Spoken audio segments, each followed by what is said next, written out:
My name's Wesley, I'm 38, and I've never been the kind of guy who asks for much. I don't like drama, I'm not big on attention, and I've never tried to outshine anyone in my family, even when I could have. I've always believed that people should be able to show up for each other without being begged to. That's probably why this whole thing still stings. Even now, weeks later. I used to think that if you gave love, you'd get it back eventually. Turns out, that's not always how it works, especially with family. I come from what people on the outside would probably call a big, tight-knit family. At least that's how my mom likes to present us to the world.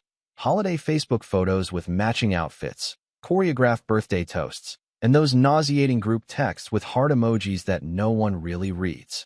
I have two older brothers, Greg and Malcolm, and a younger sister, Jessica. My parents are still together, still living in the same two-story house we all grew up in. From the outside looking in, you'd think we were the kind of family that had each other's backs no matter what.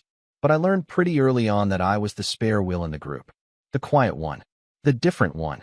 While my siblings played sports and followed each other into the same social circles, I was the kid who liked to draw comic books in the basement and collect antique keys. Seriously, I had this weird thing with old keys. I liked imagining what they opened. My brothers mocked me for it endlessly. Greg once told me, deadpan, "If you're going to be weird, at least be useful about it." I was 13. I eventually grew into myself.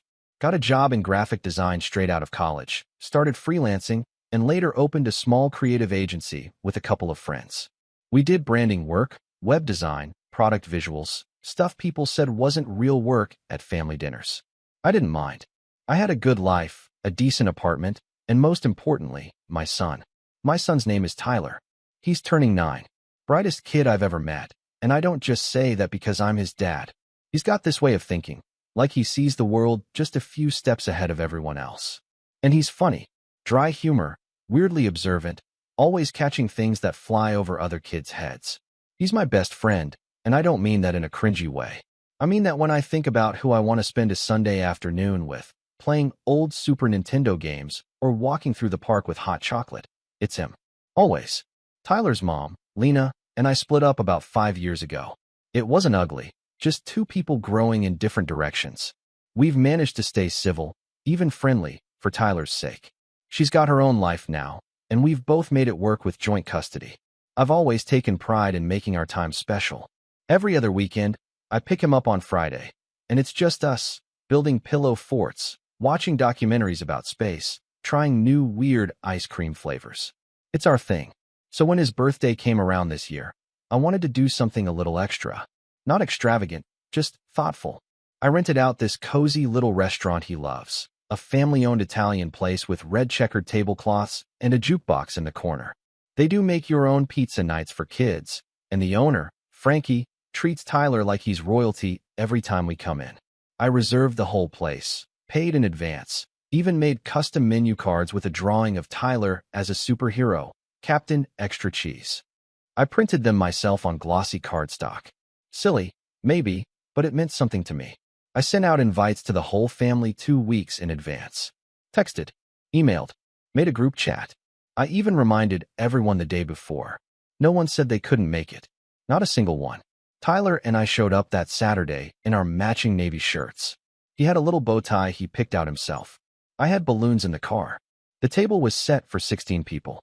I remember looking at all the empty chairs, my stomach doing this slow, painful twist. Frankie gave me a sympathetic look from the counter. I kept glancing at the door, trying not to let Tyler see the worry on my face. He was still excited, bouncing in his seat, asking if he could pick the first song on the jukebox. "Do you think Aunt Jess will bring that chocolate cake again?" he asked, eyes lit up. I nodded. "Yeah, bud. I bet she will." We waited 15 minutes. Then 20. I texted the group. "Hey, we're here." Tyler's excited to see everyone, smiley face. Nothing. Not a single reply. 35 minutes in, Frankie came over and gently asked if I wanted him to start serving the food. I told him to go ahead. We ate alone. Just me and my kid. He didn't ask again about the others. Just quietly made his pizza and started humming along to the song he'd picked. I smiled, told stories, laughed too loud at his jokes. But inside, I was unraveling. When we got back to the apartment that night, Tyler fell asleep on the couch with frosting on his cheek. I sat next to him in the dark, scrolling through the family group chat. Still no messages. No sorry, I forgot. No running late. Not even a single emoji. I stared at the screen for a long time. Then I turned off my phone. A week went by. Silence. No calls, no apologies, nothing. I didn't bring it up, didn't ask for explanations. I figured maybe they were embarrassed. Or maybe they just didn't care as much as I did. Either way, I let it sit. I took Tyler to the arcade the next weekend and didn't bring it up once. But then, exactly 7 days later, I got a text from Greg. Hey, booked your place for Jake's rehearsal dinner, $150 ahead. See you Saturday. Jake is Greg's oldest. 23, engaged to a girl I've met twice. They're doing this rustic barn wedding thing next month. I'm not close with them, but I was invited out of courtesy. I hadn't RSVP'd yet. And apparently, Greg just assumed my agency's studio space, the one we rent out for private events sometimes, was his to use. Without asking, no, would you mind? No, are you available? Just a statement. Like it was a done deal. I stared at that message for a good 5 minutes. I could feel something shift in me, like the quiet part of me, the one that always tried to be understanding, to play peacemaker. Just stood up and walked out of the room. I didn't even think. I just typed back, reservations canceled. 20 minutes later, my phone started buzzing. Greg. Then again. Then Jess. Then my mom. Call after call. Texts started rolling in. What's going on? You can't just cancel. People are flying in. You're being dramatic. I didn't answer. I didn't even read half of them. I was sitting on the couch with Tyler, watching a movie he'd picked out, some animated thing with a robot and a girl in space. He leaned against me halfway through, warm and content, and I thought, this is the only person who shows up for me every time. The only one who doesn't need a reminder to care. So I silenced my phone, let it buzz and buzz until it stopped. But the fallout was just beginning. And I had no idea how far they were willing to go to make me the villain in this story. I wish I could say the text stopped after that night. That maybe they'd taken the hint. But if you've ever dealt with people like this, family members who treat you like a utility instead of a human being, you know it's never that simple. The next morning, my sister Jessica sent a group message to the family chat. It wasn't even addressed to me directly, but it was obviously about me. Hey everyone, slight hiccup with the rehearsal dinner plans. Wesley had to cancel last minute due to a scheduling issue, but don't worry. Greg and I are figuring out an alternative. No apology. No explanation. Just enough passive aggression to make it sound like I'd flaked on them. Like I was the one who dropped the ball. I didn't respond. Part of me wanted to say something, to call out how wildly out of touch that message was. But the bigger part of me was just tired. I'd spent so many years making excuses for them, brushing things off, pretending it didn't bother me. But it did.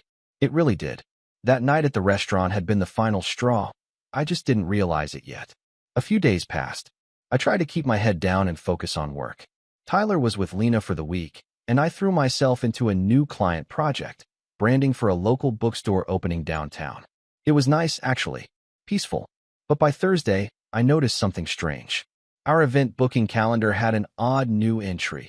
Jacob rehearsal dinner, confirmed. Scheduled for Saturday. At my studio. I blinked at it. I knew I hadn't put it there. I asked my assistant, Mari, if she'd added it. She hadn't. I pulled the back-end activity logs. Someone had used our public event inquiry form, then responded to the automated confirmation email and marked it confirmed. It shouldn't have been enough to actually lock in the date, but somehow it had slipped through. That someone, Greg's fiancée, Rebecca. I stared at her email address in disbelief. I hadn't even remembered her last name until I saw it there. It felt entitled, brazen, like they'd already decided this was going to happen whether I agreed or not. I emailed her back, politely but firmly explaining that the venue was not available and that the booking was canceled. I CC'd Greg, just in case. The reply came within 10 minutes. Hi Wesley. Sorry for the confusion. I thought Greg had spoken to you already. We've already sent the invites with your address listed, and guests are expecting to be there.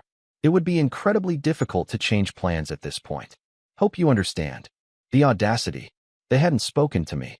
They hadn't even asked. I didn't reply. I forwarded the email to Mari and told her to block the calendar for maintenance that weekend. Then I turned off my notifications. But that didn't stop them. That Friday night, Greg showed up at my apartment. I opened the door, surprised to see him on my doorstep. He looked annoyed, not angry, not emotional, just inconvenienced. like I'd messed up a lunch order. You serious, Wes? He said, not even a hello. You're really gonna pull this crap? After everything. I blinked at him. Everything. He stepped inside without waiting to be invited. Walked right past me like he owned the place. We have 50 people coming tomorrow. Rebecca's parents are flying in from Vermont. We told them you were letting us use your place. We already paid for catering. I closed the door slowly. That's not my problem, Greg. You didn't ask. You just assumed. He turned around, finally facing me. You're part of this family, aren't you? I laughed, sharp and bitter. Funny. No one seemed to remember that when I sat alone with Tyler at his birthday dinner. He rolled his eyes. Don't start with that. No, let's do start with that, I said louder now. Not one of you showed. Not one text. Not one call. I decorated that place for hours, Greg. Tyler kept asking when everyone was gonna arrive. You know what I told him? That maybe you were stuck in traffic. That maybe Aunt Jess was baking a cake. That maybe, just maybe, someone gave a... Stop being so dramatic, he interrupted. You should have known we had Jake's engagement party that night. I stared at him. I did not know that. Well, Mom said she told you. She didn't. My voice dropped. And even if she had, how does a 9-year-old's birthday take a backseat to a party for a couple of adults who live 2 hours away and see you every weekend? Greg didn't answer.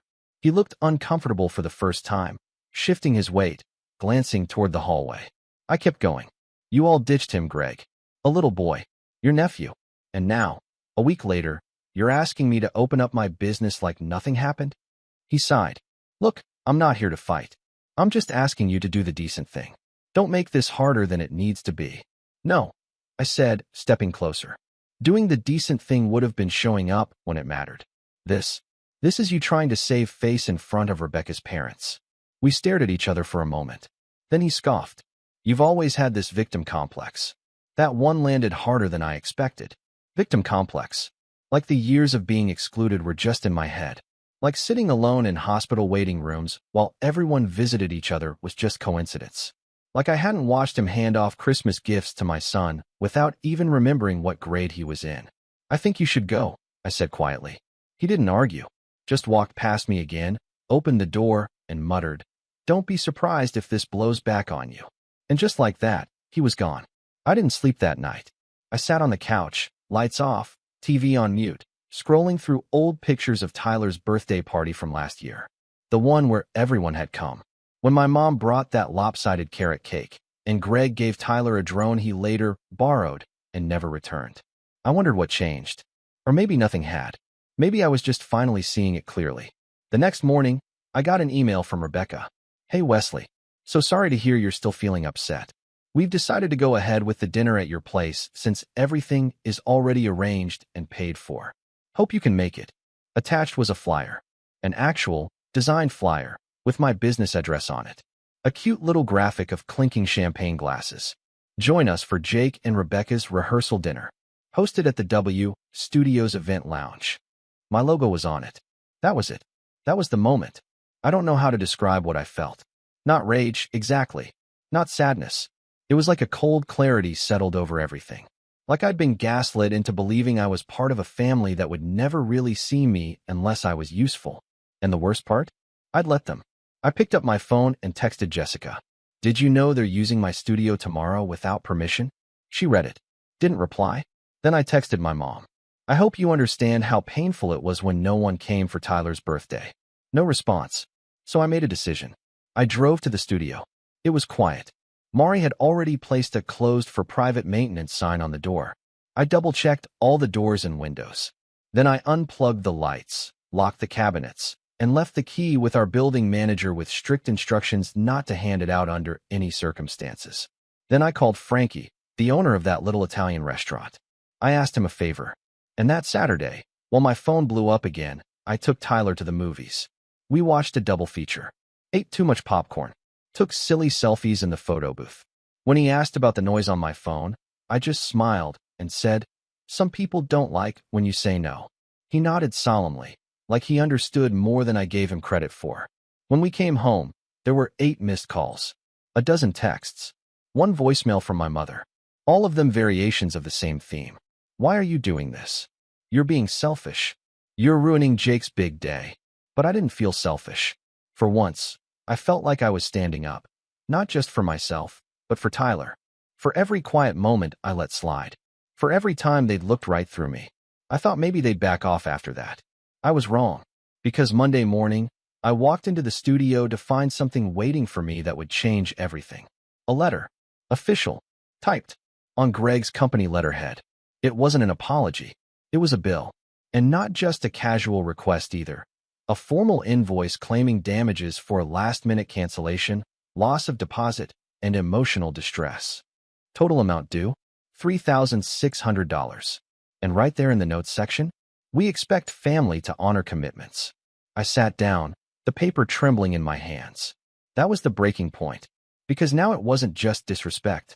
It was war. I wish I could say I ripped that letter in half right then and there, that I marched into Greg's office and gave him a piece of my mind, or that I called my mom and asked her what was going on. But I didn't do any of that. I just sat there, staring at that ridiculous invoice, my pulse in my ears, and something tight pressing behind my eyes. $3,600. That was rent on my studio. 3 months of groceries. A weekend trip with Tyler. It wasn't the money that got to me. It was what it meant. After everything, after being ignored, after being used, after watching my kid get stood up by his own flesh and blood, they still thought they could twist the knife and smile while doing it. I set the paper down gently on my desk and left the office. I told Mari I wasn't feeling well. She didn't ask questions, just gave me a concerned look as I walked out the door and into the street like I was sleepwalking. I ended up in the old park a few blocks away, the one with the duck pond and the broken fountain that hadn't worked in years. I sat on a bench near the water and just breathed, watched 2 toddlers chase each other with sticks while their moms talked about summer camp. I must have looked like a ghost, hood up, shoulders hunched, fingers twitching like I didn't know what to do with them. How did it get this bad? I wasn't new to being overlooked, but this was something else. The quiet exclusion I'd grown up with had always been painful, but subtle, easy to rationalize. They forgot to invite me. They didn't mean it. It wasn't personal. But this? A bill? For not letting them use my business like a free banquet hall. It was like someone had ripped the blinders off and shoved me into the cold. I didn't sleep that night. I didn't eat the next day. I kept going through the motions at work, client calls, design drafts, status meetings, but I was hollow. Like someone had scooped out my insides and left a shell behind. And then one night, about a week after the letter, I went to pick up Tyler from Lena's. He opened the door grinning, already halfway into a story about a science project he'd started. And we're using vinegar and baking soda to launch this little paper rocket, and it goes so high. Dad, you should have seen it. Like, boom, straight into the ceiling tiles. I smiled, tried to keep it together, but Lena caught it. She always had a way of reading me when I least wanted her to. After Tyler ran to grab his backpack, she lingered by the door. You okay? She asked softly. Yeah, I lied. She didn't blink. You look tired. I laughed under my breath. That obvious? Only to someone who used to fall asleep next to you after 16-hour shifts. I rubbed the back of my neck. It's just family stuff. Her face shifted. The birthday thing. I nodded. She hesitated, then stepped out onto the porch with me. Tyler didn't say anything, but I could tell. He was quiet that Sunday. Just said he had fun with you and the pizza was good. I swallowed the lump in my throat. Lena's voice dropped to a whisper. Wes, I know you don't want to hear this, but maybe it's time to stop letting them have so much power over you. I looked at her.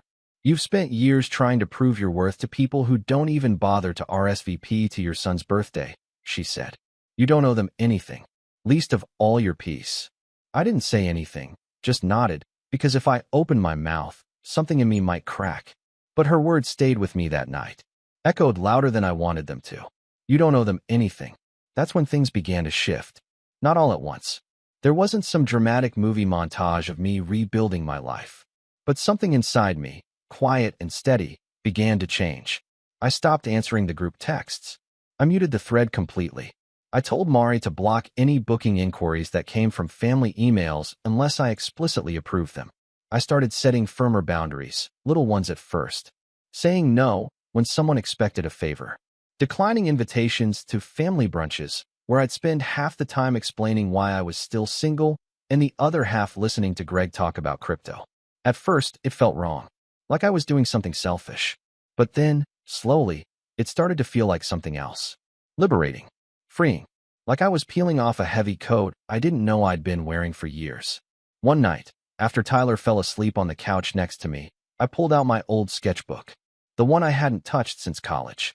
I used to draw all the time, little fantasy creatures, detailed cityscapes, superhero concepts I dreamed of pitching one day. Life got in the way. Deadlines, meetings, clients.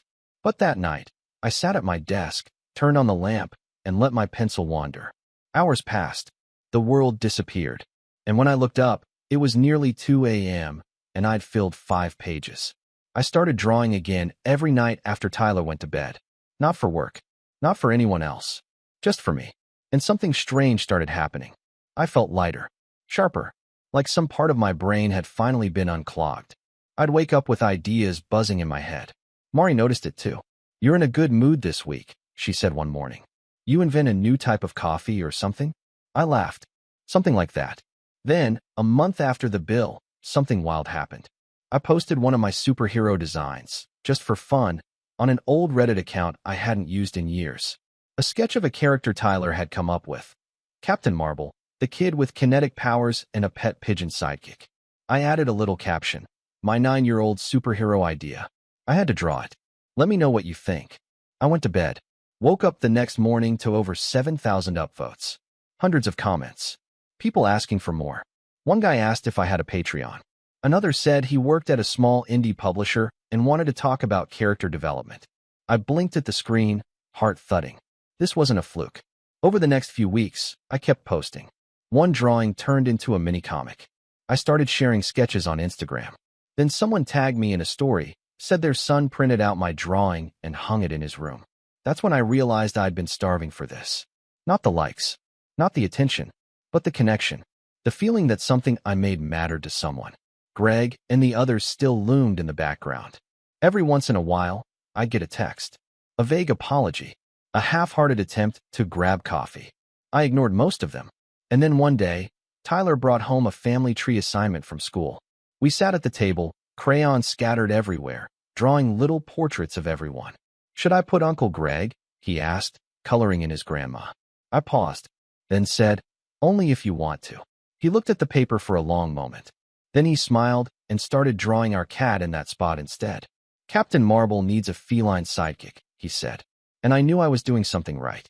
But even as things started to rise, my art, my confidence, my relationship with Tyler, something was still brewing behind the scenes. I found out from Mari that Greg had gone to one of our suppliers behind my back, tried to undercut our printing costs for his new entrepreneurial venture. When they refused and told me, I wasn't surprised. I heard through my cousin that my mother was telling people I'd distanced myself because I was bitter about not being as successful as my brothers. And then, just when I thought they'd finally let it go, I got another letter in the mail. This one wasn't a bill. It was a formal notice of small claims court. Greg was suing me. The charge? Breach of verbal contract. The date? 3 weeks from that day. I read the paper once. Twice. Then I set it down, picked up my pencil, and sketched something I hadn't in a long time. A door. And a key. Because I'd finally found what had opened. And I wasn't going back. Not now. Not ever. But if Greg wanted a fight, well, I had just the plan. When I first read the court summons, my hands didn't shake. My heart didn't race. I just sat there at the kitchen table, the letter in one hand, a half-eaten piece of toast in the other, and let the absurdity of it wash over me. Greg, my own brother, was taking me to small claims court. Over a verbal agreement he fabricated out of thin air.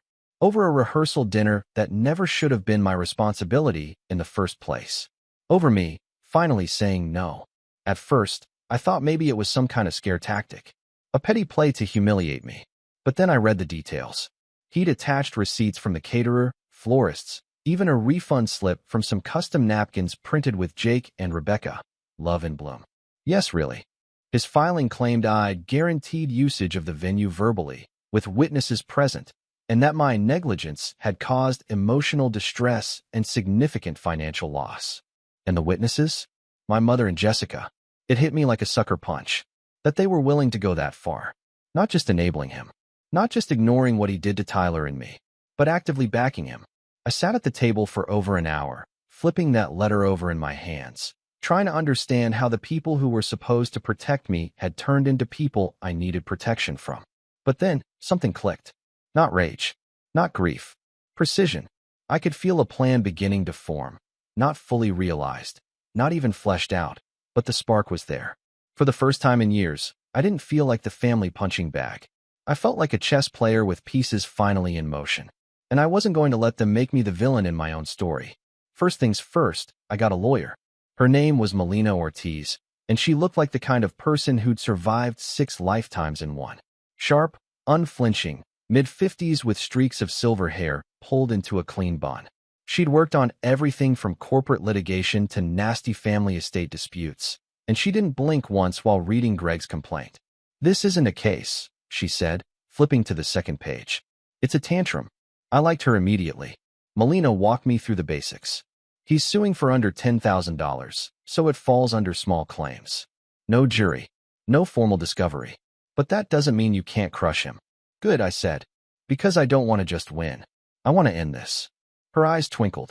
I spent the next 2 days combing through everything. Texts, emails, receipts, calendar logs, even Frankie's invoice from the restaurant I'd actually reserved for that weekend. Mari helped me collect studio records showing the space had been blocked off for maintenance well before the rehearsal dinner debacle. She even had security camera footage showing no one ever showed up that Saturday, except me and Tyler briefly to grab a tablet I left behind. I built a timeline. Layered, documented, airtight. I wasn't just defending myself. I was building a case that would expose everything. Every assumption, every entitled demand, every whispered lie. But that was only part of it. Because for once, I wasn't just playing defense. I was setting the board. See, Greg's entire life revolved around image. He worked in real estate, pompous luxury development stuff, Instagram drone videos of half-built condos, constant networking dinners, always trying to get investors to see him as a visionary. His latest pitch? A boutique property line called Nest Key Living, meant to blend modern minimalism with soul. Don't ask. And here's the thing. When you work in branding, like I do, you start to notice patterns. You know what makes a story stick. You know what tanks a reputation. So I started digging. Not illegally, just public records, social media breadcrumbs, old networking events. And slowly, I pieced together something interesting. Greg had filed to trademark Nest Key Living under his personal LLC.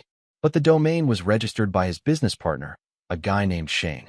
The two had co-hosted a webinar a few months back pitching investors for an upcoming pilot property, a 6-unit eco-complex upstate. But on none of their promotional materials did it list Greg's involvement officially. He was trying to stay behind the scenes. Why? Because, as it turned out, Greg had defaulted on a private investor agreement 2 years earlier during a separate failed development. One that led to some pretty heated arbitration. It never made the news, but it spooked enough people that he was trying to rebuild under a new name, carefully distancing himself from any failed past ventures. That meant image was everything. Clean image. No mess. No drama. And now he was dragging me to court, publicly. I wasn't going to stop him. I was going to let him, and make sure everyone was watching. Melina and I discussed the details. In small claims, lawyers aren't required, but you're allowed to have one consult and prep you. I'd represent myself in court, but she'd help me draft my countersuit. Yes, countersuit. Because I'd incurred costs too, actual ones. Canceling the event space, rescheduling maintenance, hiring extra security after receiving threatening messages from Greg's friends. And emotional damages? No, I didn't go that far. I didn't need to. I had something better. Cold, verifiable facts, patterns of entitlement, and receipts. But I needed one final element. Witnesses. And not the kind who lived in my family group chat. I called Frankie, the restaurant owner. I explained everything, showed him Greg's original messages, and asked if he'd be willing to write a signed statement confirming that I'd reserved his venue for Tyler's birthday that same day, and that not a single family member had shown. He didn't hesitate. "I'll even show up in court if you need," he said. "I remember how your son kept looking at the door. Broke my damn heart." Then I reached out to Lena. I debated it for a while, unsure if it was fair to ask. But when I finally explained what was happening, she offered her help before I even got the words out. "Say the word," she said. I was there. I remember how quiet Tyler was after that weekend. Even Mari wanted in. She pulled records, print logs, timestamps, everything to prove that Greg's claims were fiction. I've watched you put up with them for years, she said. I've got your back, Wes. It felt surreal. For the first time in my life, people were standing with me. And I realized this wasn't just about winning in court. This was about showing Tyler what it looks like when you stop letting people walk over you. When you say, enough. I booked a quiet meeting room for the day of the hearing and rehearsed every detail. Melina grilled me with mock questions. Lena played devil's advocate. Mari role-played as a snarky Greg. And the more we prepared, the calmer I felt. This wasn't revenge. It was reclamation. I wasn't coming to that courtroom to shout or cry or demand an apology. I was coming to set the record straight.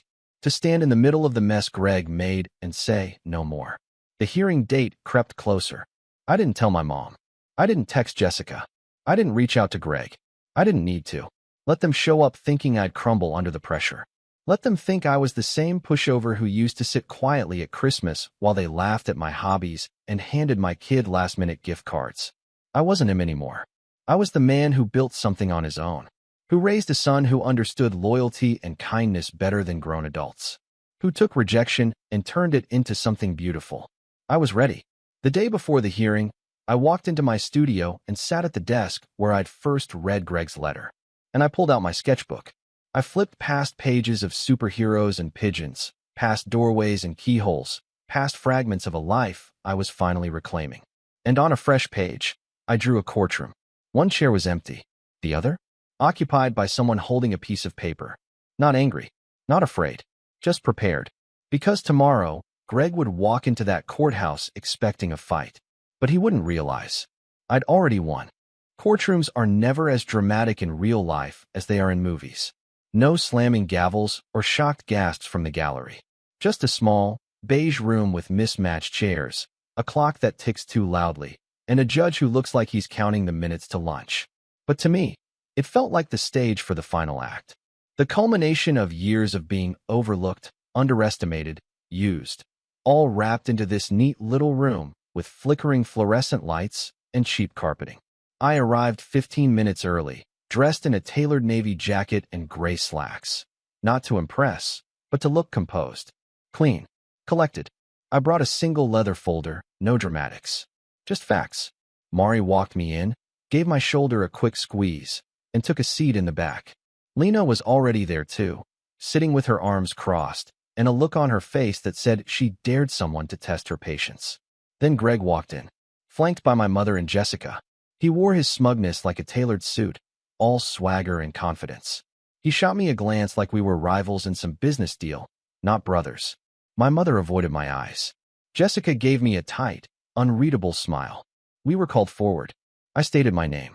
Greg did the same, clearing his throat before answering, as if he were the one doing me a favor just by showing up. The judge, a wiry man with a sharp voice and no time for nonsense, glanced through the file. We're here on a claim of verbal agreement breach, initiated by the plaintiff. Mr. Wesley Morgan, you've filed a countersuit. Is that correct? Yes, Your Honor, I said, calm and clear. Let's begin. Greg wasted no time launching into his performance.